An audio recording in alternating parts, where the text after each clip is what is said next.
Good afternoon and welcome to this week's edition of Dr. Mildred Fay Jefferson's Vital Concerns. We're very fortunate today to have a very special guest, Chris Richie, Communications Director from Massachusetts Special Olympics.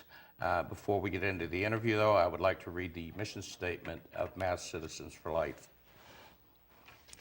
In recognition of the fact that each human life is part of a continuum from conception to natural death, the mission of Massachusetts Citizens for Life Incorporated is to promote respect for human life and defend the right to life of all human beings, born and preborn. We will influence public policy at the local, state, and national level through comprehensive educational, legislative, political, and charitable activities. And charitable activities really falls in line with today's guest, Chris. Welcome to Dr. Mildred Fay Jefferson's Vital Concerns. I'm glad to be here, John. Okay, before we start with this wonderful interview, would you like to tell the audience a little bit about yourself? Sure. Well, I'm the communications manager at Special Olympics Massachusetts. Been there for going on a year, and before that I was involved in journalism, well, here I am now, and in a role where trying to spread the mission and the movement of Special Olympics throughout the state of Massachusetts. That's fantastic, and as you all know, Special Olympics is a nonprofit organization, and it's very well known. I mean, I don't think you can meet anyone who hasn't heard of Special Olympics. Sure. That being said, from someone involved with the day-to-day organization, what is the history of the organization that maybe the public wouldn't know? Yeah, well, you touch upon something that is true, that it is the brand recognition, the actual understanding. I mean, the understanding is one thing, but what people know the name, which is great. What they might not realize, in some of the misconceptions, is that Special Olympics is a one-day event, or the Olympics. The Olympics are back. We get a lot of great coverage during summer games, which take place here in Boston at Boston University and Harvard. But they come out and they say, oh, these are the summer games. They're here. The Olympics are back. The Special Olympics are back. And while it is the case that we do have our summer games here, it's really a 365-day-a-year operation where we have things going on, sports programming going on, activities going on all year round. We just got finished up with winter games, and now we'll be getting into the spring season, where there's assessment rounds and there's qualifying rounds to go on to state games. So really, what I like to say is any given week throughout the state of Massachusetts, I mean really throughout the country, but if we're just talking about Special Olympics Massachusetts, any given week there's, whether it be at a local high school, local gym, rec center, it's going on. Yeah, that's fantastic. Now, who can participate in the Special Olympic Games? Special Olympics is designed, it's for athletes with intellectual disabilities. But that being said, in terms of participation in it, or engaging in Special Olympics, it's really anybody can. It's very inclusive in that if you have an intellectual disability and you want to be an athlete, a Special Olympics athlete, you can. If you don't have an intellectual disability and you want to participate sports-wise in Special Olympics, you can. You could be a unified partner, and I'm sure we'll get into that.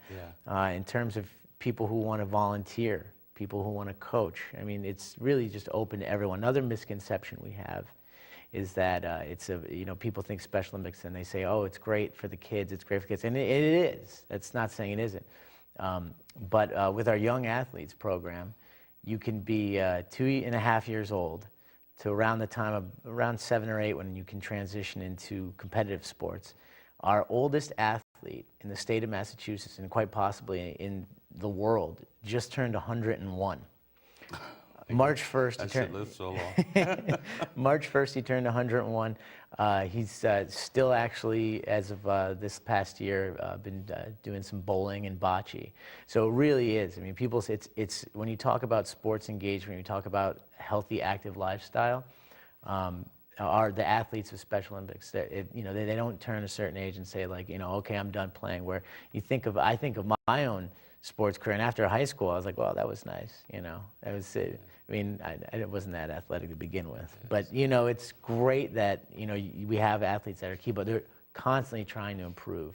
They get older, constantly trying to get better at basketball, constantly trying to break their scores. Yeah, so everybody has a part to play with disabilities or not. I mean, Absolutely. I think it's wonderful. I'm sure there's a lot of family involvement, the parents of the kids that are involved. Yeah, absolutely. I mean, it's a great, there's the kind of social network that's involved there in terms of the families, in terms of their participation, in terms of their own volunteerism is a crucial part of actually what drives the organization. Well, let's go outside of Massachusetts for a minute and discuss what type of events that Special Olympics offers and where do they hold these events? Sure. Well, the way it breaks down is that organizationally is that, and I'll start with the state, but I'll answer your question there, is that so you take the state of Massachusetts, and certain states are different, but with Massachusetts, it takes place on the local, regional, and then state level. So you could have a team in Shrewsbury or Brookline or Worcester, and they're competing in their region of the state, and they'll come together and they'll go to state games. Beyond that, there's chapters in every state. So there's a Special Olympics Missouri, there's a Special Olympics California. Well, actually, there's a Northern and Southern California. The state's so big they broke it up. Now all the states get together for national games. Then the next national games is 2014 in New Jersey.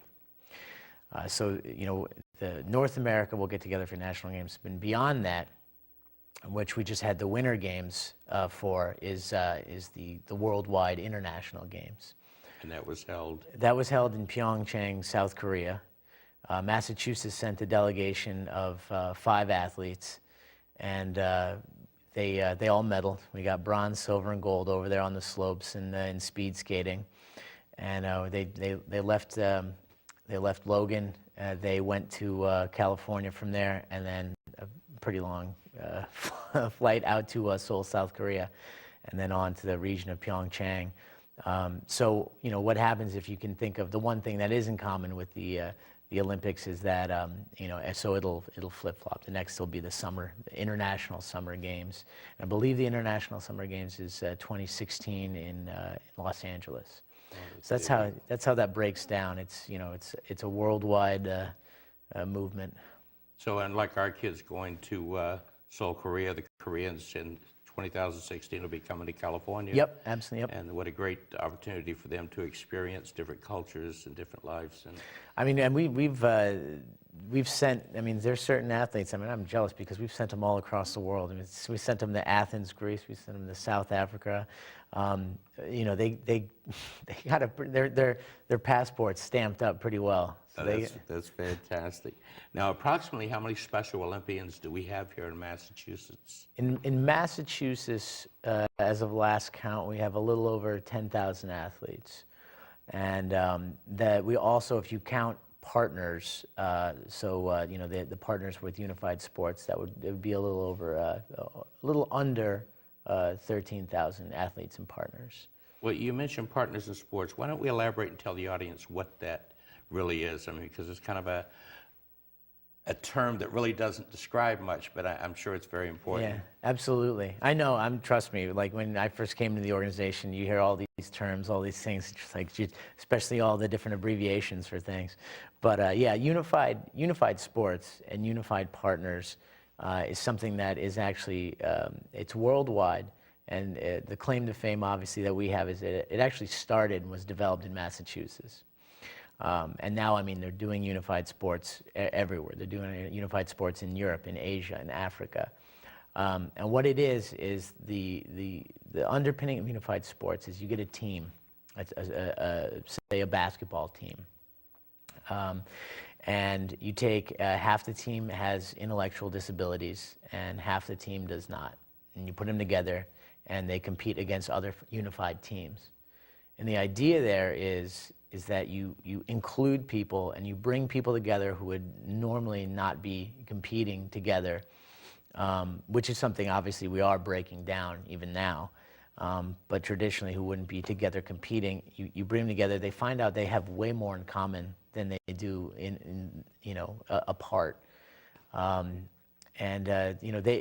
telling you, you go to some of these unified events and you see some, not that you don't see it with traditional Special Olympic sports, but I mean, you see these guys, they're fierce competitors and they're having a blast. Can you give us an example of one that maybe just happened recently, or? Sure, yeah, there's unified sports at a lot of different events. I believe we had unified sports with some of our basketball teams. We also did a fundraiser with, it was just called BioBall that happened, where we actually it's kind of like a big, it's a partnership with the Massachusetts pharma and biotech communities. And we came together at Boston College and did kind of like a unified, just a take on unified. So we basically had some of the companies field their own teams, and they're paired with different Special Olympics teams, Special Olympics athletes, squaring off and doing kind of like a round robin tournament style. Yeah, it's got to be very rewarding, not only for the Olympians themselves, but also the corporate sponsors and everything. Oh, I mean, you can't, if you tell them, it's funny because scheduling obviously is like, putting the certain teams together. And I think I heard one of our guys say that we would have to maybe switch a team because we're looking at scheduling the teams. And the biotech guys, it was like, no, we're sticking with our team. They fiercely wanted to be with the same team. Same team, all the way through that they were paired with. So they do have a bond. They see him because it's 9th year this year. You see that there's like a growing bond, and that's what we're really trying to do with a lot of these events, be it fundraiser or just some of our sports programming. Is to get it out there, raise awareness, show people what's going on. Because I got to tell you, there's not one that I can think of sports organization that's so inclusive and just kind of getting to the core of what athleticism is. Because you can take, I mean, we have to the very basic motor skills of some of our athletes, that just basically being able to make it through the pool or walk a mile is just a tremendous feat for them to do, just lifting their arm. I mean, and all the way from that to, we have a golfer that was invited down to an invitational in Bethesda, Maryland. He was golfing with the PGA pros, and he was one team behind Tiger Woods. Oh, that's great. And we have a deadlifter. I was watching him at this past summer games. He put up 425 pounds deadlift. I can't even do that. So you see the gamut, Yeah. You see the gamut. It ranges from basically the very basic motor skills all the way to some of the most dynamic athleticism. Now, from what I'm hearing, this has got to be a very, very expensive proposition, and I'm sure the athletes involved don't have a lot of money, or the ones that do wouldn't have enough to sponsor this whole program. Can you talk about the fundraising that Special Olympics does, how they raise their funds and what they're used for? Sure. So, I mean, the biggest margin of in terms of where our funds come from is from events and individual donors. And what that enables us to do is provide sports programming for the athletes at no cost whatsoever. And that includes for them to go overseas, to them to take part in some of these events, basically from everything from the state games, lodging, meals, to just putting uniforms on their back. And so individual fundraising is obviously crucial, but we also, as awareness building and also to get out in the community, we do big events, and they're crucial as well to the overall budget of Special Olympics. And we just got finished with we do the polar plunges. When you get a bunch of crazy people together and jump in some cold water. Cold water, yes, I've seen that. So we do one of those on the shore, and this past February we were in Hull, in Nantasket Beach, and at Revere Beach, and we get a bunch of people together. We always get pretty good groups out there, big teams, Some of them are dressed up, you know, in crazy costumes, everything. They fundraise, they jump into the water. Some of them just tiptoe in, they get right back out. Some of them dunk all the way back in. We started one of those out just recently, the first annual one of those with some of our law enforcement partners in Pittsfield, Mass.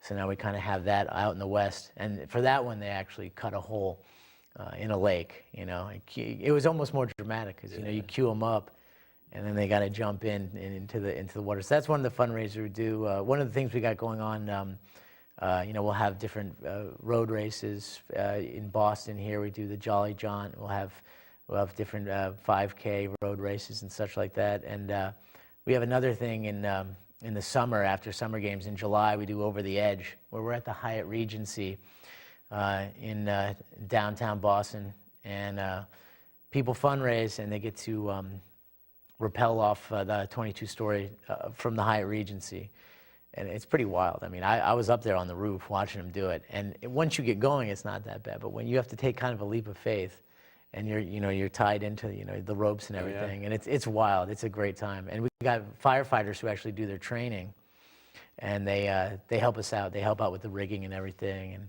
we have you know, the Over the Edge company does, but the firefighters are kind of like, you know, the guys who are doing a lot of the heavy lifting. Now, see, these are the things that nobody really knows about. I know it's something I would probably be involved in had I have known, because I spent many years in the military, and rappelling was one of the activities. We're going to sign you up right now after the end of this. That we trained in, and you're right. When you're standing 100 feet up and you're looking straight down, I'm going to do that. What? Yeah. Yeah, it's not something you would really think about. And now I know. Corporate sponsors, I know, help a lot. The Knights of Columbus is very active in supporting Special Olympics. Yeah. We're very fortunate. Our show is sponsored by the Watertown Charitable Council of Knights of Columbus, and I know they, as a charitable organization, give a small donation, but the state itself gives a much larger donation every year at our state convention, which will be coming up May 4th, 5th, and 6th down in Hyannis. So I know that's them calling right now. yeah, they're calling to tell me to turn my phone off. And but what are some of the other initiatives, if any, that the Special Olympics gets involved in?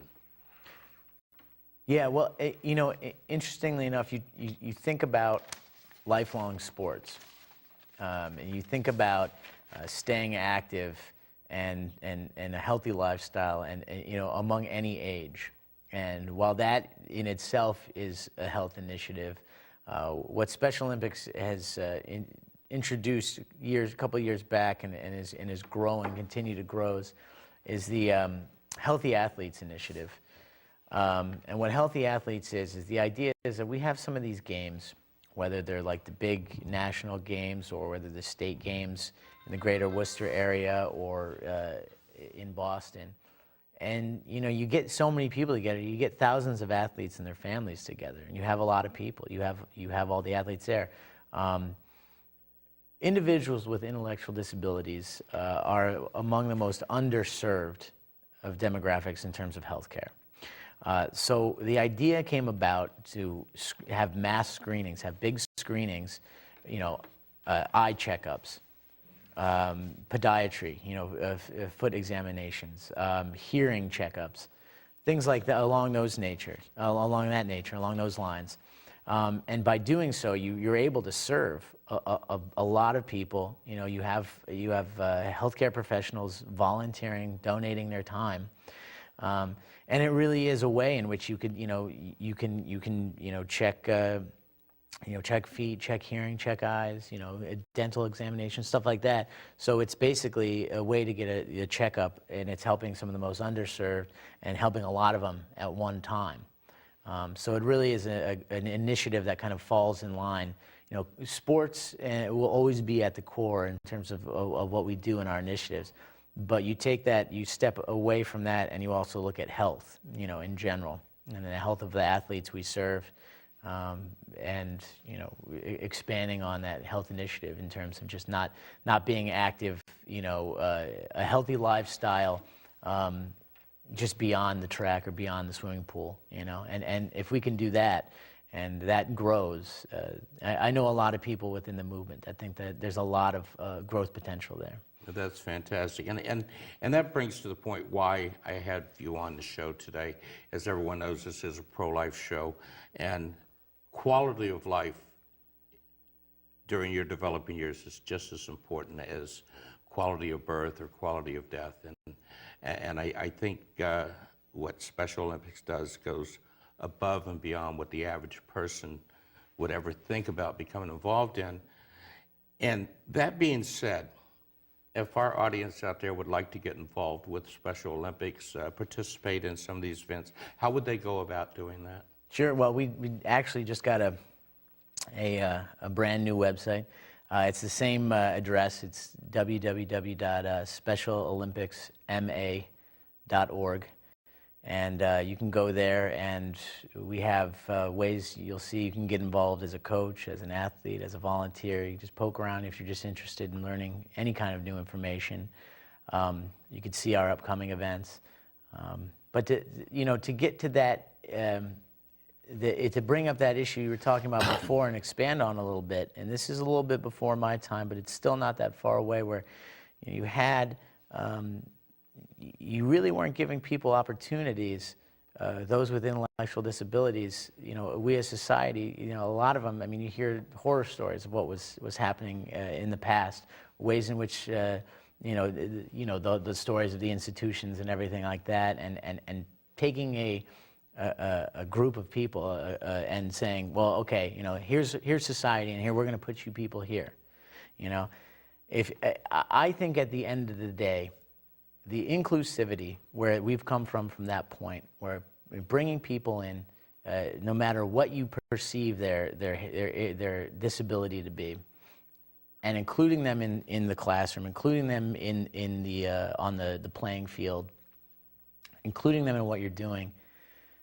We've come this far because of inclusivity, because we've said as a society we're going to include people. And we're going to find out their true potential. And when you do stuff like that, I feel like when you embrace that kind of inclusivity, you find that you start to see people not for the disability. You start to see them for their abilities. I can feel and actually see the passion in your words, and I think that's admirable. And I know you've only been with Special Olympics, you said, for a year now, but we've got about a minute and maybe a couple of seconds left. Is there anything special that you would like to bring out before we wrap up? I would say to anybody who's looking to get involved, beyond just finding what we're all about, is to come on out and try and we're everywhere across the state. So if you could find out whether or not it's coming out this summer to Harvard Athletic Complex, to Boston, to any of our events, it truly is, you'll find a transformative experience. See the athletes out there, see what they can do, and again, seeing them for their abilities and not their disabilities. Well, I want to invite you back. I could sit here and talk to you for an hour, 2 hours, but actually we're out of time. So I would like to invite you back after the summer thing at Harvard, and possibly we could show a PowerPoint presentation of some of the athletes, and maybe lucky enough to even have one or two of the athletes come on with you, and if that's possible. That'd be fantastic. And I really want to thank you for joining us today. It's a little different type of interview than we normally do, but it's been very informative and very enlightening, and I can't thank you enough for coming on. And with that being said, it's time for us to go, so I hope you'll join us again next week for Dr. Mildred Fay, Jefferson's Vital Concerns. Thank you and good afternoon.